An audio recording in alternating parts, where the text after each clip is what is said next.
sesi pertama untuk ya, kita akan lanjutkan sedikit sharing tentang sholat, karena ini judul yang diberikan oleh teman-teman DKM terkait sholat sesuai sunnah. Ini penting sekali karena betapa banyak orang sholat puluhan tahun sholat, ada yang tidak diterima satu rakaat pun. Kenapa? Karena nggak berlandaskan ilmu. Ya, tadi sudah kita sebutkan pembahasan hal ini dari Umar bin Abdul Aziz, beliau mengatakan man abadallaha bi ghairi ilmin kana yufsid aksar mimma yuslih. Siapa yang beribadah pada Allah tanpa ilmu, maka kerusakan yang dia buat lebih banyak daripada kebaikan yang dia lakukan. Maka beribadah tanpa ilmu tidak diterima.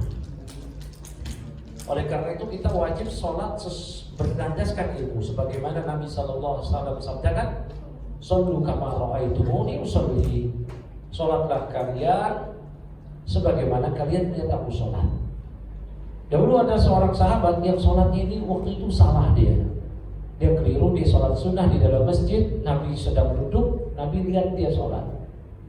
Kemudian setelah salam dia datang kepada Nabi, dia mengucapkan salam pada Nabi, dijawab salamnya oleh Nabi. Kata Nabi, "Ya sholli fa innaka irji sholli fa innaka lam tusalli."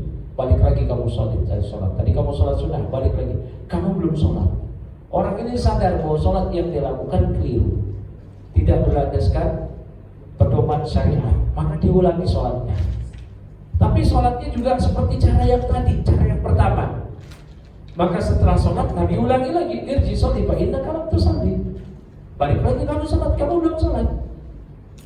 Sampai dia ulangi sampai 3 kali. Nabi katakan juga demikian, balik lagi kamu sholat, kamu belum sholat. Padahal dia sudah sholat dari takbir sampai salam.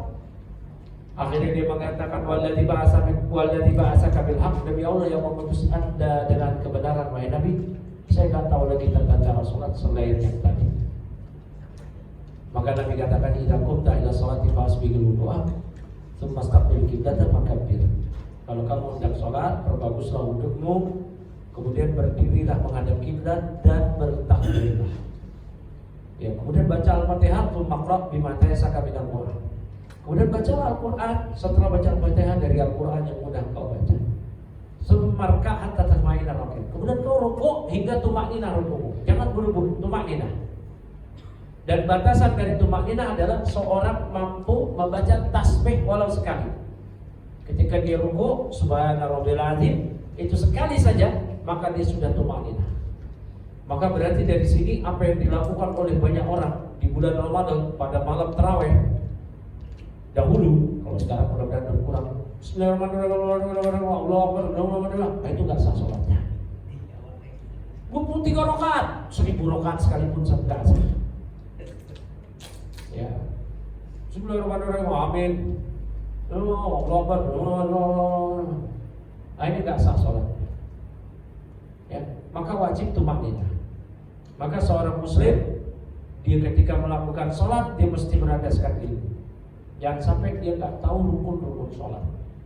Dan betapa banyak orang yang kita temui, bahkan diri kita sekarang, kalau kita tanya apa rukun sholat, dia nggak tahu. Nah, ini yang wajib diketahui yang pertama. Dan pertama dalam sholat ialah kita harus mengilmui apa rukun sholat, apa syarat sah sholat, apa yang membatalkan sholat, sunnah-sunnah sholat, makruh dalam sholat. 5 hal ini kita ketahui, selesai. Ya, jadi yang pertama syarat dan rukun. Rukun bedanya apa sih sama syarat? Ini sama-sama wajib. Kalau rukun, kewajiban yang harus ditunaikan sebelum sholat. Wudu, ya, tutup aurat, menghadap kiblat. Itu diantara kewajiban yang harus ditunaikan sebelum sholat. Nah, sekarang saya akan fokus membahas pada rukun sholat. Kalau rukun ialah kewajiban yang harus ditunaikan dimulai dari awal sholat sampai akhir. Kapan awal sholat? Yang pertama, ya, niat. Di mana niatnya? Ketika takbiratul ihram. Ini rukun yang pertama. Ada ulama yang memasukkan niat ini ke syarat, tapi kebanyakan jumhur Syafi'iyah memasukkan niat ini ke rukun. Nah, niat.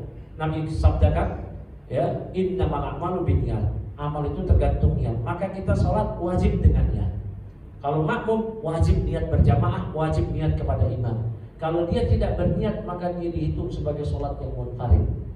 Bahkan bagi imam tidak wajib niat, tapi kalau sholatnya tidak sah kecuali dengan berjamaah seperti sholat Jumat, maka imam pun wajib niat sebagai imam. Diberhenti niat. Kapan niat? Ketika takbiratul ihram. Dia niat di situ. Maka niatnya bukan sebelum takbir, bukan setelah takbir, tapi ketika takbiratul ihram. Ya. Baik, maka ini rukun yang pertama, aniyah makrunatan ma'a takbiratul ihram. Niat yang berbarengan dengan takbiratul ihram. Niatnya bagaimana? Niat tempatnya di mana? Pertama, tempat niat di hati.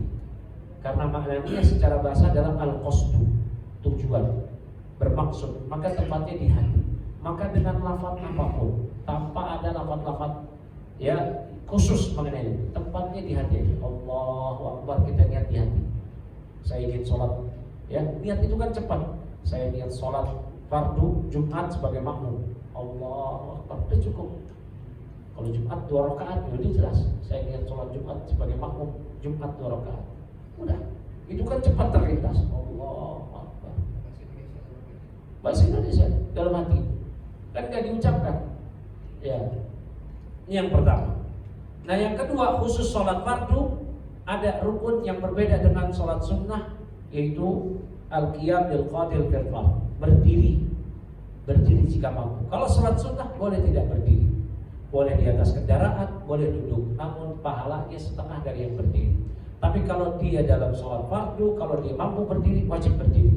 Nabi sabdakan sholli qa'iman fa illam tastati fa qa'idan fa illam tastati fa 'ala janbin. Sholatlah kau dalam keadaan berdiri, kalau enggak mampu baru duduk, kalau enggak mampu juga baru berbalik. Maka wajib berdiri. Maka ketika ada orang yang dia cuma tidak sanggup duduk tahiyat, yang dia tidak sanggup sujud tapi berdiri sanggup, maka dia mesti berdiri. Ya, dia nggak sanggup duduk tahiyat, dia nggak sanggup sujud karena sakit, tapi berdiri sanggup, ya wajib berdiri. Jangan duduk dari awal. Ya, dia wajib berdiri. Nah, dia pakai bangku ketika dia ruku, dia mampu ruku, ketika sujud ya udah, dia duduk. Duduk tahiyat juga dengan duduk baru. Kalau dia mampu berdiri, berdiri. Kekeliruan banyak orang, dia mampu berdiri, bahkan mampu berjalan, yang tidak dia sanggup karena gak mampu sujud atau tahiyat, atau duduk di antara dua sujud. Itu aja yang gak dia sanggup. Akhirnya dia duduk dari awal. Nah, ini gak sah sholatnya. Ya, kalau ini sholat fardu. Yang berikutnya, rukun yang ketiga adalah takbiratul ihram. Takbiratul ihram itu berbeda dengan takbir al-intiqal. Takbiratul ihram takbir pertama yang ketika kita sholat. Adapun mengangkat tangan sejajar dengan telinga atau bahu itu sunnah saja. Yang wajibnya, yang rukunnya ini takbiratul ihram. Adapun takbir yang lain, perpindahan dari qiyam ke ruku, ya, kemudian dari iktidal ke sujud, sujud ke duduk di antara dua sujud, maupun ke sujud yang lainnya, maupun ke qiyam, itu takbir intiqal. Tidak diucapkan, tidak mengapa, cuma terluput dari pahala sunnah. Tapi kalau takbiratul ihram wajib bagi setiap makmum, imam, sholat munfarid, ya, sholat berjamaah, sholat sirriyah yang dilirihkan maupun jahriyah yang dikencangkan, wajib. Dan bertakbir dengan takbir yang benar. Allahu Akbar. Banyak orang takbir salah, maka gak sah kalau ini salahnya ditakbirin takbiratul ihram.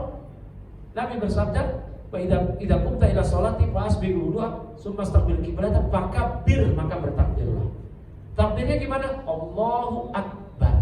Perhatikan lafadznya akbar, isim takbir. Akbar, Allah Maha Besar. Sebagian orang ini keliru, bahkan juga banyak muadzin ini Allahu Akbar, Allahu Akbar. Nah, kelirunya di mana itu? Ba-nya panjang, dikasih mat. Allahu Akbar. Nah, itu keliru. Nah, sebagian ibu-ibu kalau marahin anaknya Allahu Akbar. Nah, ini keliru. Untung ini takbir biasa. Coba kalau takbir ihram enggak sah sholat. Kalau akbar itu artinya berbeda dengan akbar. Kalau akbar isim takbir dari kaburo yang artinya maha besar yang kita kenal. Tapi kalau akbar itu bentuk plural atau jamak dari kibrun, artinya sombong. Berarti sangat-sangat sombong. Allahu Akbar berarti maknanya tadi keliru. Sholatnya sah enggak? Kalau ada imam solu vakum, kemudian dia Allah, ini takbirul ihram nih, Allahu Akbar, udah selesai, nggak usah bermakmum sama dia, karena sholat dia aja nggak sah, ya, karena nggak sah. Dia solu vakum, istawu wala taqtaribu, habis itu dia Allahu Akbar, udah selesai. Jangan bermakmum sama dia, mumpung belum mulai. Nah, udah nggak sah. Ya, salahan takbir berikutnya hamzahnya dipanjangin sehingga berubah menjadi istifham, pertanyaan. Allahu Akbar artinya Allah Maha Besar. Tapi kalau dia panjangin hamzahnya Allahu Akbar, udah nggak sah juga. Artinya berubah. Berarti dia malah bertanya. Ketika dia panjangin itu istifham. Berarti artinya apakah Allah Maha Besar? Malah bertanya. Di sini bukan lagi tempat, bukan nggak sengaja, bukan tempatnya sengaja nggak sengaja. Ini ilmunya di sini. Lafadznya mesti tepat. Masalah sengaja nggak sengaja itu konsekuensinya kafir atau tidak kafir. Karena kan bertanya apakah Allah Maha Besar? Kafir. Tapi kalau yang seperti ini karena keliru jelas tidak kafir. Kenapa? Karena dia memang tidak sengaja, tidak bermaksud, ya kan? Dia nggak bermaksud dia, cuma salah ucap. Nah, di sini konsekuensinya adalah kepada keabsahan sholat. Ini pentingnya belajar. Setelah kita belajar tauhid, belajar keimanan, belajar akidah, belajar pembatal keislaman, mesti belajar sholat. Ya, lafaz-lafaznya itu penting sekali. Kecuali orang baru masuk Islam, dia tetap wajib sholat. Masuk Islam sekarang wajib sholat. Habis Jumatan dia masuk Islam, udah sholat zuhur 4 rakaat. Apa yang dibaca nggak bisa, ganti semua bacaan dengan bacaan zikir subhanallah walhamdulillah wala ilaha illallah Allahu akbar. Dah. Diajarin takbiratul ihram yang benar. Ya. Nah, ini jangan sampai salah. Nah, rukun yang keempat qiraatul Fatihah. Membaca Al-Fatihah ini penting sekali. 17 kali kalau kita sholat wajib aja. 17 kali kita baca Al-Fatihah, 17 rakaat. Subuh 2, maghrib zuhur 4, asar 4, udah 10, maghrib 3, 13, isya 4, 17. 17 kali kita baca Al-Fatihah. Jangan sampai salah. Nabi SAW sabdakan, la sholata liman lam yaqra bi Fatihatil kitab. Tidak sah sholat yang tidak membaca Al-Fatihah. Saya baca Al-Fatihah tapi tidak sesuai. Al-Fatihah itu tergolong atau dikategorikan atau dianggap tidak sah kalau di situ ada lahan atau kesalahan, yang lahan atau kesalahan ini jadi jelas nyata merubah makna, merubah i'rab, merubah susunan grammar. Contoh, iyyaka na'budu wa iyyaka nasta'in. Apa artinya? Hanya kepada Engkau yang kami beribadah, hanya kepada Engkau kami memohon pertolongan. Iyyaka itu dalam ilmu grammar bahasa Arab namanya domir munfasil bimali nasbin sebagai maf'ul bih muqaddam. Iyyaka tadi artinya hanya kepada Engkau dengan ditasydid huruf ya, digandakan huruf ya-nya. Iyyaka. Kalau ditakhfif tanpa ditasydid, tanpa digandakan huruf ya, kita hanya bacanya iyyaka na'budu wa iyyaka nasta'in. Artinya berubah. Tadi iya kan, tadi artinya hanya kepada Engkau, tidak kepada yang lain. Tapi kalau iya kan, itu artinya cahaya matahari. Cahaya matahari. Ya. Atau malah berubah arti yang artinya nggak ada akhirnya. Ini mohon maaf, biasanya ini ada di Republik Ngapak. Ya. Orang-orang yang ngapak-ngapak, Banyumas, Purworejo, Cilacap di selatan maupun yang di utara, ya, Pantura. Alhamdulillahirabbil ngalamin. Pernah nggak Pak dengar kayak begitu? Saya pernah ngalamin. Ngalamin. Rabbil alamin, alamin itu alam. Jamak muannats mudzakkar salim yang kita kenal, alam-alam semesta ini. Allah, segala puji bagi Allah Rob semesta alam. Ya, kalau ngalamin ya nggak ada artinya. Ngalamin. Nah ini, walau berasal dari Republik Ngapak, harus dirubah. Ya, harus dirubah, harus belajar. Dia jangan mau pasrah. Oh, udah biasa jadi nggak, mesti dirubah. Ya, jadi nggak bisa, insya Allah. Ya bisa, mesti belajar. Selama proses dia belajar tetap ngalamin itu diampuni. Selama proses dia belajar. Tapi kalau dia gak mau belajar, pasrah dengan itu, merasa udah baik-baik aja, gak diterima sholatnya. Ini Al-Fatihah jangan main-main. Ya, baik, barakallahu fikum. Nah yang berikutnya yang kelima, ar-ruku' ma'at-tuma'ninah.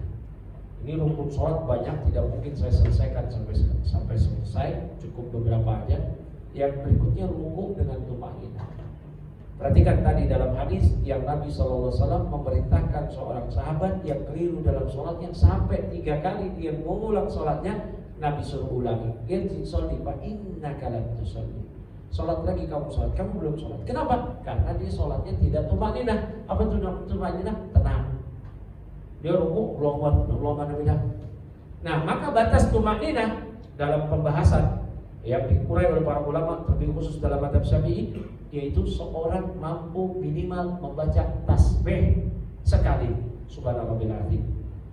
Misal kita lagi sholat sendiri, bukan berjamaah, kita sendiri, mau buru-buru, Allahu Akbar, subhanallahil azim, sami'allahu liman hamidah, Allahu Akbar. Nah ruku, sujud pun juga dengan teman, subhanallahil azim, Allahu Akbar. Nah minimal demikian. Itu sudah dikategorikan tumaninah. Ini sekedar yang wajib aja. Kalau sunnahnya kan 3 kali. Kalau sujud bahkan dianjurkan doa ketika dia sholat sendiri. Ya, karena Nabi SAW sabdakan aqrabu ma yakunu baina abdi wa rabbih wa huwa sajid. Momen-momen yang paling dekat antara seorang hamba dengan Rabbnya yaitu ketika dia sujud. Maka perbanyaklah doa ketika sujud. Maka seorang ketika dia ruku wajib tumaninah. Dan ketika dia ruku harus dengan ruku yang benar, ya, bahunya rata dan kakinya, kedua tangannya mencengkram kedua lututnya, dipegang, bukan di betis atau di paha, ya. Tidak, tapi lurus, bukan begini, lurus, ya, baik. Nah berikutnya al-i'tidal ma'at-tuma'ninah. Ya, i'tidal dengan tumaninah. Sami'allahu liman hamidah. Tumaninah, jangan langsung sujud, tapi tumaninah. Minimal dia baca Rabbana walakal hamd atau tanpa waw Rabbana lakal hamd. Minimal baca segitu. Atau kalau dia nggak mau baca, diam. Tenang, tumaninah. Sami'allahu liman hamidah. Minimal kalau dia nggak baca, tenang aja. Tenang aja. Sedikit baru dia sujud. Kalau enggak sah, itu tumaninah, itu rukun. Ya. Nah kemudian yang ketujuh as-sujud marratain ma tumaninah. Sujud 2 kali dengan tumaninah. Tumaninah tadi batasannya subhana rabbil a'la. Perhatikan sujud kita ini wajib dengan 7 anggota tulang. Kening, 2 tangan, ya, 2 lutut dan 2 kaki. 2 kaki ditekuk sehingga menghadap kiblat, bukan dibiarkan seperti itu, tapi ditekuk. Dan hanya 1 dari 7 anggota ini yang tidak boleh tertutup. Kalau yang lain boleh tertutup, ya. Tangan kita boleh pakai sarung tangan, lutut kita tertutup tentunya karena ini aurat. Kaki kita boleh tertutup, kelihatan pakai kaos kaki, ya. Tapi kalau kening nggak boleh tertutup semua. Kalau pakai sorban nggak boleh menutupi seluruh jabah. Ini jabah namanya, kening di atas alis, ini jabah, ya. Maka harus terbuka biar di sini ada ruang untuk sujud. Jadi kalau ada orang yang pakai sorban, ya, pakai sorban, dia harus dinaikkan sedikit sorbannya. Jangan sampai menutupi. Kalau tertutup semua nggak sah sholatnya. Tertutup rambut nggak masalah. Yang penting jabah atau kening itu menempel di tanah, ya.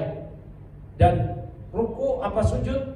Nah, perhatikan tangannya yang demikian jangan sejajar seperti ini. Ini sujud seperti bahkan dikategorikan oleh Nabi sebagai sujudnya anjing, ya. Ya, yang tangannya rata begini. Nah, Tapi karena sudah pukul 1 lewat ya, tidak mungkin kita membahas ini di satu pertemuan. Ya mudah-mudahan di pertemuan-pertemuan berikutnya kita bisa lanjutkan. Ada sesi tanya jawab. Iya silakan yang mau tanya. Silakan Bapak Ibu sekalian yang ingin bertanya. Atau di luar tema boleh, silakan.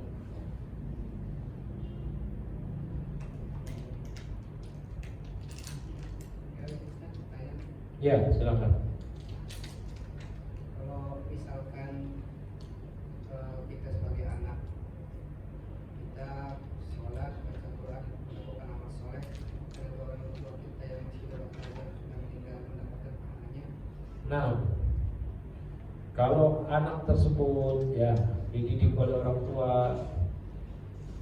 ya diajarkan orang tua, disekolahin oleh orang tua, dididik secara langsung atau tidak langsung, orang tua biayain atau anjurkan, pahalanya ngalir ke orang tua. Tidak mata bin Adam min qata amalu illa min salah satu. Apabila seorang meninggal, anak seluruh amalnya ya terputus kecuali 3 hal. Salah satunya waladun saleh yad'u lahu. Anak yang soleh yang mendoakan untuknya. Ya, anaknya beristighfar untuk bapak dan ibunya. Kemudian anaknya beramal soleh. Kayak kita Jumatan gini, kita dari kecil udah diajarin sama ibu bapak kita sholat Jumat. Ya, sholat, kita sholat, pahala kali ke orang tua kita. Ya, tanpa kita niatkan sekalipun. Terus kalau kita niatkan boleh nggak? Boleh ibadah-ibadah khusus sedekah. Kita sedekah ini buat ibu saya, buat bapak saya, buat kakek saya. Itu boleh. Ya, boleh. Dan anak adalah hasil dari orang tua. Ya, maka mengalir pahalanya. Ini secara umum, secara khusus bahkan boleh kita bersedekah atas nama ibu bapak kita. Bahkan itu diantara bentuk berbakti kepada orang tua. Kata Imam An-Nawawi, diantara bentuk berbakti pada orang tua yang orang tua telah wafat ialah kita bersedekah, beramal atas nama orang tua. Umroh kita niat ini untuk orang tua, sedekah niat untuk orang tua. Terus ini kan pahalanya buat orang tua. Kita dapat juga kan? Dapat double bahkan. Ya, maka niatin untuk orang tua. Ya, niatkan. Karena bakti kita kurang orang tua. Bahkan kata Imam Nawawi, seorang yang dahulu di masa orang tuanya hidup dia durhaka dan orang tuanya mati dalam keadaan belum memaafkan dia, masih ada peluang untuk tetap berbakti dan diampuni oleh Allah. Salah satunya tadi, yaitu kita beramal atas nama orang tua. Selain hal-hal yang lainnya, memohonkan ampunan untuk orang tua, bertobat pada Allah dari durhaka, juga mengunjungi kerabat-kerabat orang tua dan berbuat baik kepada orang-orang terdekat orang tua kita. Ya, misal ibu bapak kita itu biasa berbuat baik atau punya teman baik si fulan, kita berbuat baik pada si fulan. Abdullah bin Umar pernah berjumpa seseorang. Kemudian tiba-tiba orang tersebut diberikan sorban oleh Abdullah bin Umar. Abdullah bin Umar membuka sorbannya, kemudian diberikan pada orang. Ditanya, itu siapa? Kata Abdullah bin Umar, bapaknya dia itu temannya bapak saya. Bapaknya dia teman akrabnya bapaknya Abdullah bin Umar, yaitu teman akrabnya Umar bin Khattab. Jadi kita memberikan kebaikan kepada orang-orang dekat kedua orang tua kita. Orang tua kita biasa bersedekah kepada siapa? Kita lanjutin sedekah orang tua kita.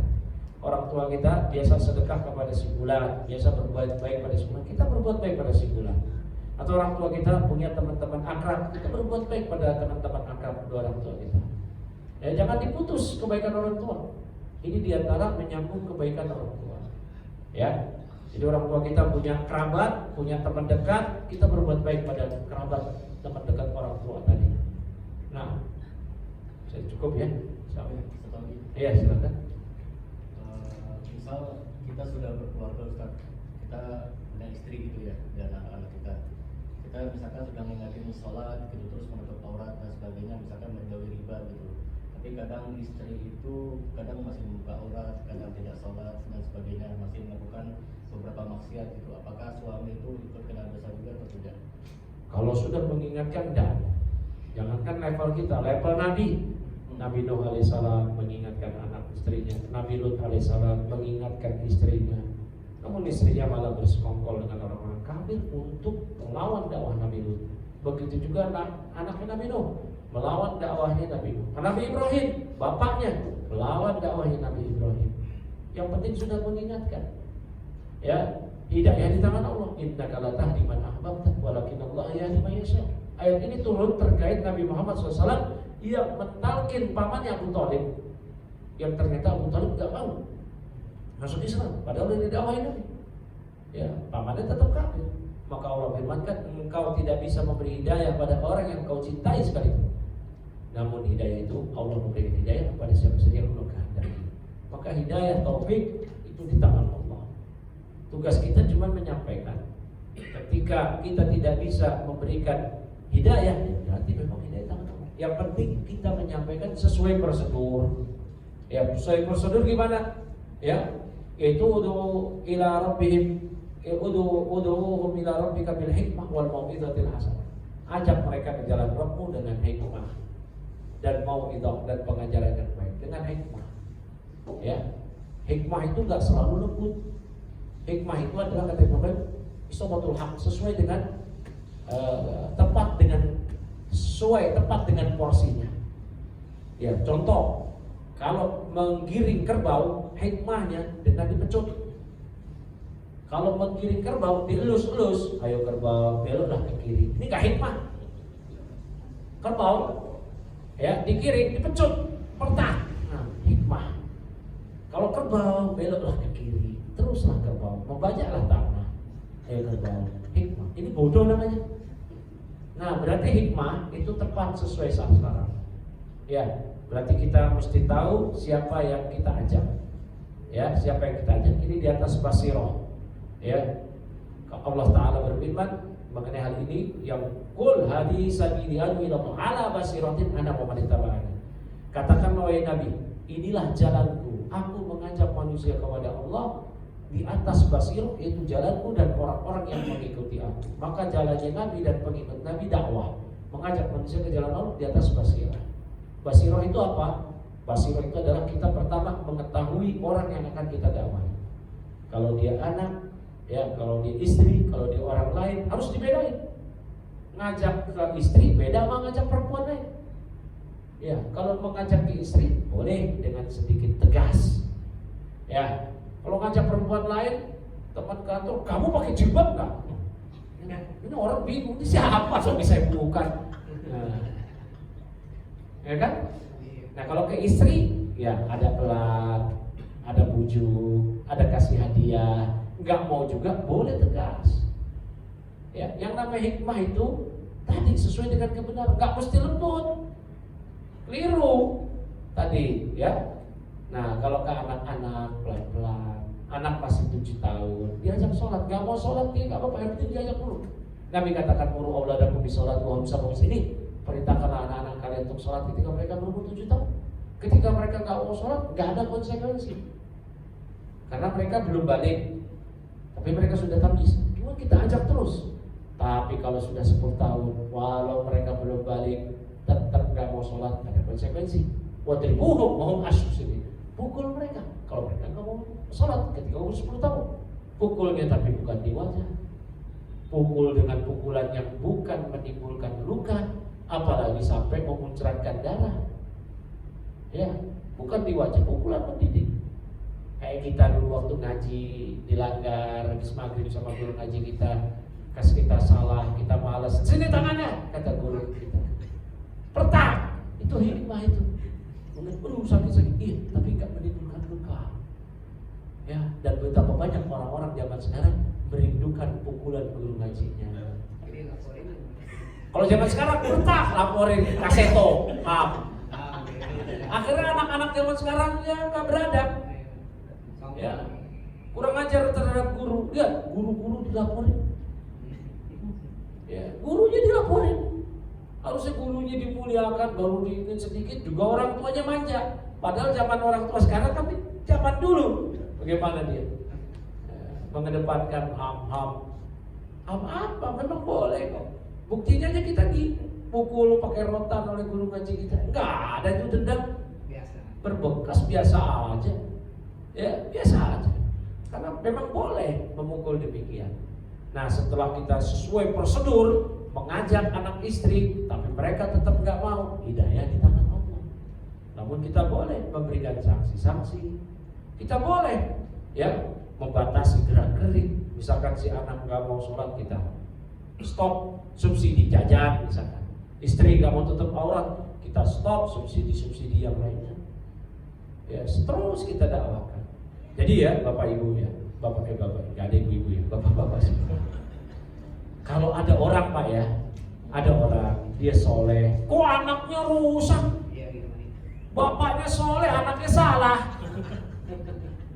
Ya. Kok begini? Jangan langsung main judge. Kita nggak berkaca ke Nabi Nuh, ke Nabi Lut. Memangnya Nabi Nuh, Nabi Lut salah? Enggak. Bahkan Nabi Muhammad SAW, pamannya yang merawatnya sejak kecil. Lihat pamannya, nggak mau masuk Islam karena hidayah tangan Allah. Jadi jangan langsung buru-buru menjudge. Wah, masa anak Pak Ustadz begini, istri Pak Ustadz begitu. Ini bukan Pak Ustadz, ini anak paus. Paus Pak Ustadz juga. Paus Pak Ustadz juga. Ya, jangan buru-buru menjudge. Bisa jadi dia sudah mengingatkan. Kecuali masa bodoh, itu baru tercela. Masa bodoh ya, adalah urusan. Pak, itu istrinya kok gak disuruh berjilbab? Udahlah, itu kan kita berikan aja pilihan ke dia. Dia mau berjilbab, oh enggak, gak mau berjilbab silahkan. Dia udah berpikir kok, dia udah dewasa. Ini keliru salah. Ya, ini keliru salah. Ya, jilbab itu wajib.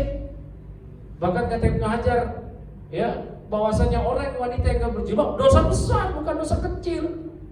Yang bisa digugurkan dengan berwudu, sholat, enggak, dosa besar. Maka mendidik putri untuk menutup aurat kewajiban bagi orang tua. Maka nggak apa-apa sebelum dia balik udah diajarin pakai jilbab. Pembiasaan. Nggak apa-apa, walaupun ketika dia belum balik belum pakai jilbab tidak berdosa. Tapi bagus dia masih kecil ya, udah dikasih pakai jilbab, nggak apa-apa pembiasaan. Sehingga anak-anak kecil masih kecil aja dia keluar rumah dia merasa nggak terbiasa tanpa kerudung gitu, tanpa jilbab dia nggak biasa. Nanti ketika sudah masuk usia balik akan lebih mudah lagi. Kalau dari kecil udah dibiasain, dah kamu belum balik, monggo mau sholat kayak pakai jilbab kayak enggak kayak apa terserah. Akhirnya pas udah balik, sholat kamu pakai jilbab kamu, ya bebas, sulit. Ya, nah yang penting tadi ada upaya optimal dan maksimal dari suami, dari bapak untuk mendidik keluarganya. Ketika tadi yang di bawah tanggungannya tadi, madu'unya tadi, anak istri nggak mau ngikutin, itu sudah di luar kendali dia karena taufik itu hanya milik Allah. Kalau misalkan suruh nikah, nanti saya kalau misalkan nikah sama kamu, saya akan berjilbab deh. Tapi kalau misalkan buat laki-laki, kalau misalkan saya nikah sama kamu, nanti saya akan sholat lima waktu. Tapi pas udah nikah, gak ada perubahan gitu. Itu syarat. Ini pada permasalahan nikah boleh seorang suami atau istri memberikan syarat, boleh ya. Kalau syarat seperti itu gampang. Syarat yang satu lagi nih yang saya berikan nih, yang di luar itu, seorang perempuan ketika dilamar oleh Mas Tino, perempuannya bilang ya, saya mau Mas Tino nikahin jadi yang kedua. Sekarang udah nikah kan? Ya. Baru satu visioner ini Pak. Ya kan? Nah berarti ini ada perempuan nih mau dinikahin Mas Tino jadi yang kedua. Ya. Perempuan ini mengatakan saya mau dinikahin Mas Tino asal Mas Tino jangan nambah kayak tiga. Kalau Mas Tino nambah saya lepas. Misalkan, antum udah nikah belum? Nah, contoh dia nih.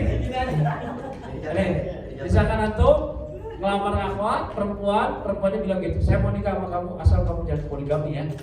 Dia ngasih syarat. Dia ngasih syarat. Al muslimuna inda syurutihim, kata Nabi. Seorang muslim terikat dengan persyaratan sesama mereka. Kalau antum penuhi syarat tersebut, terus di berjalannya pernikahan antum tiba-tiba asal poligami ya, poligami, maka ketika perempuan tadi mengajukan cerai dia tidak berdosa. Paham ya? Dia tidak berdosa. Nah, sama kayak tadi, antum nikahin perempuan, yang nggak berjilbab.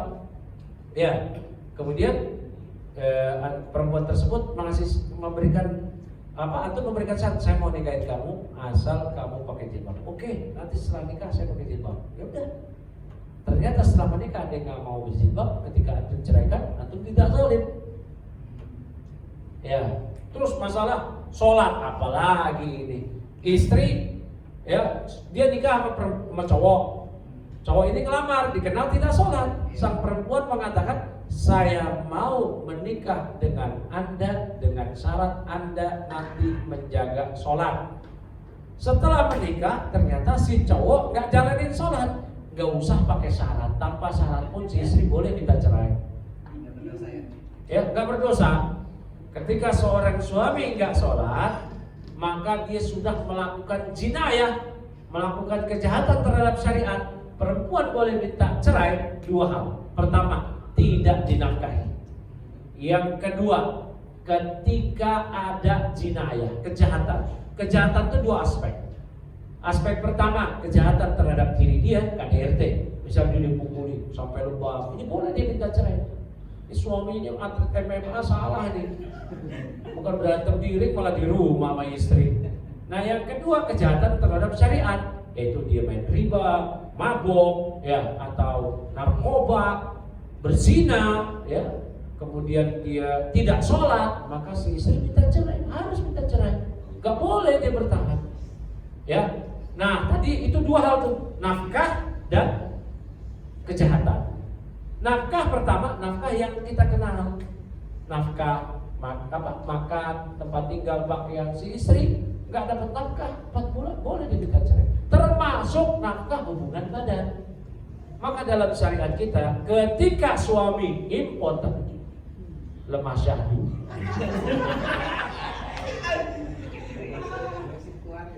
ya, si istri boleh minta cerai, tidak zalim, tidak zalim.